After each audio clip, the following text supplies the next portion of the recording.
Görürəm ölkə gündəmini ora-bura dartmaq istəyənlər çoxalıb.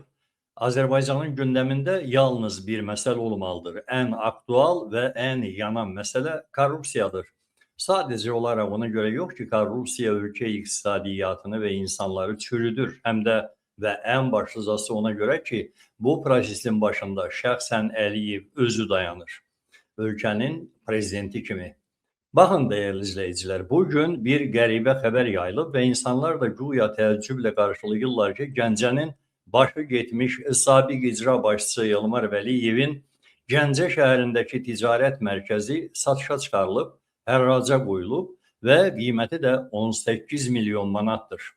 Bu icra başçısının qardaşı hərbi prokuror idi. Onun mülkləri satışa çıxarılsa məlum olacaq ki, orada 1 milyard 800 milyon dollardan söhbət gedir. Elə Elmarın özünün də. Bir başqa keçmiş icra başçısının mülklərinin siyahısı yayılıb. Durub açıqlama verir ki, mən balaca Daşkəsənin icra başçısı olmuşam. Gəncənin, Sumqayıtın, Mingəçevirin icra başçısı olmamışam ki, o qədər də mülküm olsun. Azərbaycanda adətən sabiqlərin mülklərini sayırlar. Yenə də daha bir sabiqin Azərbaycan Avtomobil Yolları Dövlət Agentliyinin Azər Avtoyolun müdiri Salih Məmmədovun Almaniyada 27 hektar torpaq sahəsi üzə çıxarılıb. Amma bütün bunlar Əliyevin şəxsən özünə aid olan mülklərin, sərvətlərin yanında qəpik quruşdur və üstəlik elə bu aşkar edilən korrupsiya mülkləri də Əliyev ailəsinə məxsusdur. Əgər qotur bir icra başçısı da barmağını özündən daha böyük rayonların icra hakimiyyəti başçılarına uzadıb, onların daha böyük sərvətlərinin olduğunu iddia edə bilirsə, deməli bu sxem belə işləyir və onun başında dayanan da elə İlham Əliyevin özüdür. Bunları hamı bilir, mən də bilirəm və bildiklərimi də bölüşürəm, həm də konkret sxem üzrə. Əlbəttə, bu sxemlər üzrə danışaq, onları istinad olaraq göstərmək texniki baxımdan bir qədər əziyyətli işdir. Deyib üstündən keçmirsən, sənədləşdirirsən, bu sənədləri tərtib etmək üçün zaman sərf edirsən və nəyə görə? Ona görə ki, siz daha rahat qavrayasınız. Həm eşidəsiniz, həm də eşitdiklərinizi vizual olaraq görəsiniz. Azərbaycanın gündəmi də budur, fəlakəti də budur. Ölkə daxilində bütün proseslər Əliyev ailəsinin səlahiyyətlərinin və imtiyazlarının genişləndirilməsi istiqamətində dəyişməklə dırnaqarası qanuni dövlət görüntüsü yaratmaqla imitasiya edilir. Özel və dövlət sektorunda xalqa və ailəyə tabili bütün qurumlara nəzarət səlahiyyətlərin hamısı birbaşa və ya dolayısıyla Əliyev ailəsinə məxsusdur. Əliyevlərin şəxsi istəkləri qanuni öhdəlik hesab edilir. Qanunlara əməl etmək yalnız xalqın vəzifəsidir. Qanuni cəza sistemi də yalnız xalqa qarşı tətbiq edilir. Etiraz edən istənilən şəxs cəzalandırılır. Port Baku korrupsiyanın idarə edilməsi ünvanıdır. Korrupsiyanın özü isə bayraqdan da üstündür. Nazirliyə yaxud SOCAR-a xarici ölkədə real ümumi dəyəri 10 milyon olan mal almaq lazımdır. Malın dəyərini 10 dəfə artırıb 100 milyon dəyərində tender elan edirlər. Bu mal üçün ƏDV ayrıca müəyyən edilir. Nazirlik yaxud SOCAR tender elan edir. Şəffaf görüntü üçün tender Nazirliyin saytındakı elanda yerləşdirilir və çoxlu sayda müəssisələr tenderdə iştiraka qoşulur. Yalnız nazirin A1 şərti olaraq belə deyirəm əlbəttə, MMC-si özəl şəxsi müəssisəsi tenderin qalibi ola bilir. Nazirin qohum və tanışlarının öncədən təsis etdikləri yenə də əlbəttə şərti olaraq A1, A2, A3 və sair adlı çoxlu sayda hazır müəssisələr var. Müəssisələr eyni hüquqi ünvanda qeydə alınır. Hər birinin möhrü, bank hesabı, ƏDV sub hesabı, 2 işçisi, direktor və mühasib olmaqla icarə ofisi və ambarı da var. Hər müəssisə yalnız bir tenderdə iştirak edə bilər. Əməliyyat tam başa çatdıqdan sonra Əliyev ailəsinin audit şirkətləri bütün vacib maliyyə hesabatlarını yoxlayıb müsbət rəy təqdim edir. Bundan sonra müəssisə fəaliyyətini dayandırıb ləğv edilir. Növbəti tenderdə artıq növbəti A2 MMC qalib ola bilir. Qalib ilə müqavilə başlanır. 100 milyon ödəniş bank hesabına köçürülür. 18 milyon ödəniş ƏDV sub hesabına köçürülür. Nazirin qohumu veya tanışı xarici ölkəyə qaçağımal yoluyla 10 milyon pul keçirir və lazım olan malı sifariş verir. Mal gömrüyə çatanda ölkədə eyni veya oxşar mal satışı ilə məşğul olan yenə də şərti olaraq CMMC ilə danışığa əsasən malın ƏDV daxil dəyərinin 5% həcmində, yəni bu halda 0,59 milyon dollar nağd bonus ödənişi razılaşdırılır. Sonra gömrükdə CMMC adından 18% ƏDV və 15% gömrük rüsumu nağd şəkildə ödənilir və idxal sənədləri CMMC-nin adına rəsmiləşdirilir. Həmin mal ilə bağlı gömrük sənədləri CMMC-yə, həmin malın özü isə gömrük yerindən birbaşa A1 MMC-nin ambarına daşınır. Beləliklə, CMMC malların idxal sənədlərinə və 0,59 milyon dollar nağd pula malikdir. Sifariş edilən mallar isə A1 MMC-nin ambarındadır. Nazirin qohumu veya tanışı bu proses üçün ölkədə 3 qrupdan birinə aid adamla danışıqlar aparır. Birinci qrup yetimxanada 18 yaşına çatmış gənclər, sərbəst həyatda özlərinə iş və yaşamağa ev axtarırlar. İkinci qrup onkoloji, yaşlı xəstələr, müntəzəm bahalı müalicə üçün böyük məbləğdə maliyyə yardımı axtarırlar. Üçüncü qrup məcburi köçkün statuslu və sosial yardıma ehtiyaclı ailə başçıları. Bu qrup adamlarla danışıqlar onların adına B1 MMC qeydiyyata alınır. Bu MMC-nin yalnız mührü, bank hesabı, ƏDV sub hesabı və direktoru olur. A1 MMC və B1 MMC ümumi dəyəri ƏDV daxil 118 milyon olan mal alışı müqaviləsi bağlanır. Həmin mal B1 MMC-də olmadığına görə razılaşdırılır ki, B1 MMC-yə bank üzrə köçürülən 100 milyon dollar pulun 94%, yəni 94 milyonu ƏDV sub hesabına köçürülən 18 milyon pulun 27%, 4,86 milyon nağd şəkildə nazirin qohumuna təqdim edilməlidir. ƏDV sub hesabdakı pulu nağd çıxarmaq mümkün olmadığı üçün ƏDV üzrə razılaşdırılmış 4,86 milyon dollar da bank hesabından çıxarılan puldan verilir. Bank nağdlaşdırmaya görə 1% vergini dərhal tutur. Beləliklə, A1 MMC-nin əlində 118 milyon dollarlıq mal alışının müqaviləsi, invoice və pul köçürmə sənədləri, eyni zamanda 98,86 milyon nağd pul, yəni nağdlaşdırma üçün 1 milyon, ƏDV-yə görə 4,86 milyon və bank hesabı köçürməsinə görə 94 milyon dollar olur.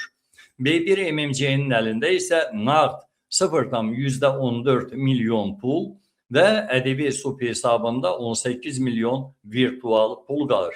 Bütün tender əməliyyatları İqtisadiyyat Nazirliyi və SOCAR tərəfindən nəzarət altında olduğuna görə A1 MMC ambardakı malı, satış və alış invoisları, müqavilə və pul köçürmə sənədləri nazirliklə və ya SOCAR-la tutuşdurulur və sonra Əliyev ailəsinin audit rəyi ilə birlikdə vergi bəyannaməsi və maliyyə hesabatları təqdim edilir. A1 MMC bir ay sonra fəaliyyətini dayandırır və ilin sonunda ləğv edilir. Eyni qaydada bütün tender əməliyyatları İqtisadiyyat Nazirliyi və SOCAR tərəfindən nəzarətdə olduğuna görə B1 MMC-nin ƏDV sub hesabına köçürmə edilən anda bu pulun büdcə ödənişindən başqa digər hərəkəti bloklanır. ƏDV sub hesabdakı 18 milyon pul dövlət büdcəsinə köçürülür. Bir aydan sonra B1 MMC-yə yoxlama açılır. Məlum olur ki, A1 MMC-yə 118 milyon dollara satılmış malın alış sənədləri yoxdur. Bu, vergidən yayınma məqsədi ilə qaçağımal əməliyyatı kimi dəyərləndirilir və cinayət işi açılır. Standart 20%lik rentabilliyə əsasən ƏDV və mənfəət vergisi hesablanıb əlavə vergi borcu yaradılır və iş məhkəməyə göndərilir. B1 MMC-nin rəhbəri ehtiyacı səbəbindən nağd formada aldığı 0,14 milyon pulu özündə saxlamaqla 3-7 il müddətinə həbs edilir. Bütün tender əməliyyatları İqtisadiyyat Nazirliyi və SOCAR tərəfindən nəzarətdə olduğuna görə ithal sənədləri əldə edilən gündən bir ay keçəndən sonra SMMC-nin anbarında mal qalığı yoxlaması keçirilir. Məlum olur ki, ithal mal üçün gömrük sənədləri var, amma xarici ölkəyə bankla 10 milyon dollar pul köçürməsi olmayıb və ithal mal da ambarda yoxdur. Bu, vergidən yayınma məqsədi ilə mal satışının nağd pulla edilməsi kimi dəyərləndirilir və cinayət işi açılır.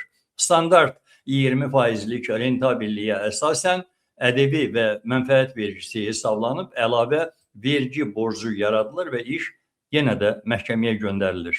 SMMC-nin rəhbəri nağd formada 0,59 milyon məbləğdə tamah və dələduzluq səbəbindən 3-7 il müddətinə azadlıqdan məhrum edilir. Beləliklə, büdcədən bank hesabına köçürülmüş 100 milyon dollar məbləğdə pul B1 MMC-nin vasitəsilə nağdlaşdırıldı. Bankdan nağd pul çıxarışı üçün 1 milyon dollar 1%lik vergi ödənildi. Nağd pulun 10 milyon dollara ithal malı alındı. Malın idxalı prosesində 1,8 milyon ədəbi və 1,5 milyon gömrük rüsumu rəsmən ödənildi.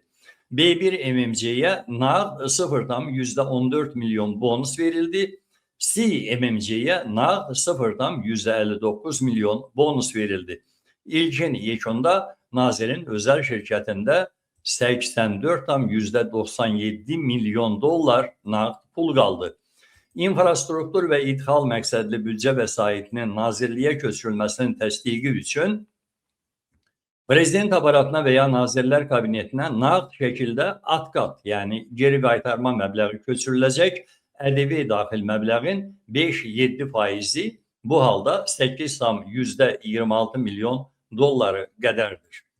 İnfrastruktur və ithal məqsədli büdcə vəsaitinin nazirliyə köçürülməsi əməliyyatı üçün Maliyyə Nazirliyinə nağd şəkildə şapka olaraq, gizli razılıq rüşvəti olaraq məbləğ köçürüləcək. Ədəbi daxil məbləğin 3-5%-i, yəni dəqiqləşdirsək rəqəm ifadəsində 5,9 milyon dollar qədərdir. Pulun köçürülməsinin təsdiq edilməsindən başlayaraq bütün mərhələlərdə nağd korrupsiya xərcləri paylandıqdan sonra qalıq məbləğ, yəni 70,81 milyon dollar prezident ailəsinə çatdırılır. Bu, o deməkdir ki, infrastruktur və ithal məqsədli büdcə vəsaitinin hər 100 manatının 70,81 manatı yaxud 70%-i korrupsiya sxemi ilə nağdlaşdırılmaqla prezident ailəsinə çatdırılır.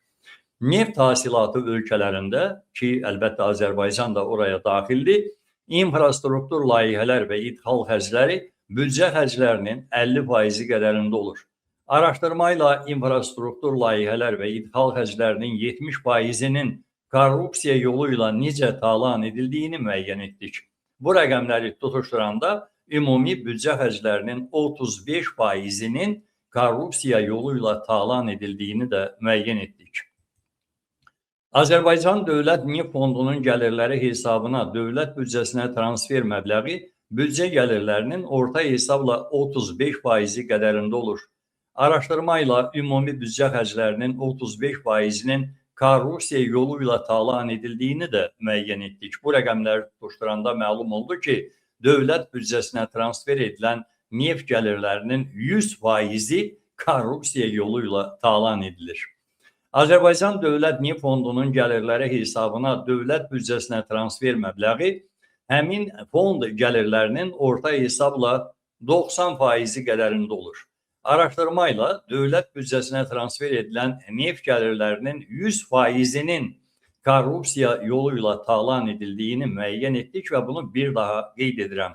Bu rəqəmləri tutuşturanda məlum olur ki, dövlət neft fondunun gəlirlərinin 90%-i büdcəyə transfer edilib, oradan korrupsiya yolu ilə talan edilir. İlham Əliyev atasının davamçısı olaraq bütün ailəsi və qohumları ilə birlikdə hakimiyyəti zəbt edib və xalqa məxsus təbii ehtiyatları dövlət vəsaitlərini xüsusilə aşkar şəkildə və dələduzluq yolu ilə talayır. İlham Əliyev ölkədə müstəqil media, siyasi fəal və hüquq müdafiəçilərini həbs edib, seçki saxtalaşdırılması yoluyla özünü prezident elan edib. Onu yalnız ölkədə və xaricdə beynəlxalq tədbirlərdə və rəsmi görüşlərdə ölkə başçısı kimi tanıyırlar. İlham Əliyev ona tabe olan bütün heyətin hər bir işçisi üçün klassik qəddar və amansız mafiya başçısı kimi tanınır.